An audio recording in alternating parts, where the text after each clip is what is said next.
Hello there, it's Mag, and for our next review, we're going to look at the Lego Movie. This is set number 70803.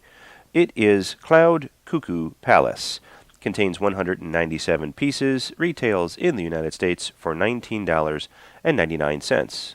You get one Cloud Palace, a small Cloud Rainbow dispenser, you have 4 minifigures, and a snail. If you had watched our Lego haul number 11, this is our first Lego Movie set. I purchased this because my daughter is into Unikitty, and she's seen this set with our trip to the Lego store for May the 4th, and this was one of her birthday gifts. She's also a fan of Wyldstyle, and I gotta say, I'm not into the whole color scheme and Unikitty, etc. I don't have or plan on getting all of the sets from the Lego Movie. For me, the highlight of this set is the characters. So let's start with a closer look at them. There are 5 total characters that are in this set. You have 3 actual Lego minifigures. You have Unikitty, and then you have a snail. Now the printing on all of these characters is outstanding. And there's not a lot of printing on the snail. You know, he just has a couple eyes. But the combination of parts put together creates a believable snail.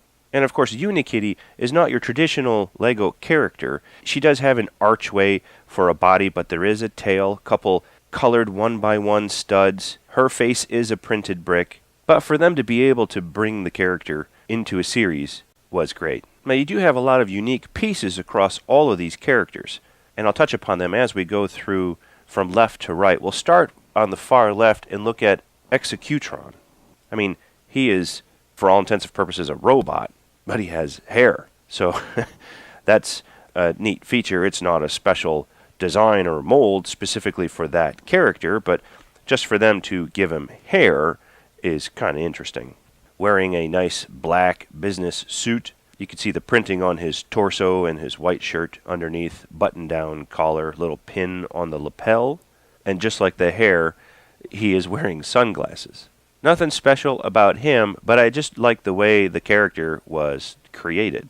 And then you have Wyldstyle. Now her hair is unique because of the colored highlights and of course the little ponytail up on top. Now that is a unique hairpiece specifically for that character. She does have printing on the torso with her jumpsuit, her zipper hoodie, and some printing on the pants as well as down on the foot. She does have printing on the sleeves. I'll just bring her closer to you so you can see that. There is printing on the sleeves, and we'll take a look at the rest of her from the back in just a moment.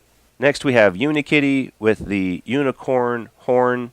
Very colorful. I think my daughter is drawn to her because she likes cats and she likes purple and pink. And it just stands out because she shoots magical rainbows from her horn.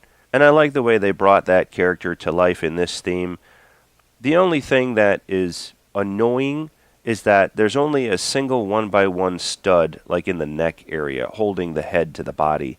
Now they did that so that you can rotate the head and they could look in different directions. But the annoying thing is it's just a single stud connected to a 1x3 plate, and it's real easy to disconnect. So oftentimes when my daughter's playing, Unikitty's head seems to fall off and you have to keep connecting it back on. I would have liked to see if they can create maybe a 1x2 plate, sort of like they have the 2x2 plates with the rotational center in the middle of a 2x2 plate. Only create something similar to that where you have more surface area that you can connect to but still be able to rotate. And I don't know if you can create friction in that particular piece being so small, so there's a little bit of resistance and it just doesn't spin around, because if you could have a head just do a 360 and not stay stationary, or at least take a little bit of effort to move, I don't know if that would be any better either. So I guess I can accept it for what it is, but that would be a pretty cool piece if Lego could design something in that regard. And next we have our snail, which is a simple design. You have 2 dishes on the outside of the shell. It's all one piece. That's the body. It's a yellow brick that has 2 slopes connected to a base plate, and everything just kind of sits within the open U shape of that part. 2 joysticks as the antennas or tentacles. It looks pretty neat for a snail. And last we have Emmet wearing his orange work pants with his little tag on the pants. You have printing on the torso, his work vest on top of his blue shirt underneath. He does have a unique hairstyle, which you'll be able to see a little bit better from the backside. And if it wasn't for the smile on his face, that would be just an older, traditional style head. So I'm glad that they gave him a bit of a smile. From the back, we can see that there are a few different things here. Starting on the right-hand side now with Emmet, he does have the piece of resistance connected to the back. And if I take that off, you can see it's just attached using this little single stud that goes underneath the head when you connect to him. And if you can make it out right here on the side of his hairpiece, there is this little colic or piece of hair that is sticking out, which is a unique hairpiece for his character. And then we have the snail, which just shows a bunch of plates to stack up the body size. Just to look from the back, you can see the back side of the yellow slope making that one whole body piece. Unikitty does not have any printing on the opposite side of that Lego piece. Now, Wyldstyle, I think, is the coolest character out of this whole set, simply because I like the way they did the hoodie on the back of her jacket. It is a separate piece, and it connects underneath the head, similar to how Emmet's little stud is. But instead of printing it onto the back of the torso, they actually give you something that looks like a hoodie. And this is one of the unique pieces that they created for this set as well. Now, there's the printing on the sleeve, and then you can see the connection that goes underneath the head to create the actual hoodie. And I think that that is a really cool design. I would like to see Lego perhaps bring that particular design into some of the other themes. And then the back of Executron does not have any printing at all. And again, there's no unique hairpiece for him. And last, I had removed the hairpieces on our minifigure characters so you can see the alternate face that comes on Emmet, where he's a little sad yet scared. And then you have a more angry Wyldstyle character, and there's no back face on Executron. Now, this is the extra cloud piece that has sort of like a rainbow dispenser or a rainbow shooter. And this front red piece is a Technic brick, and all you do is press this down and woo! It launches one of these constructed rainbow items.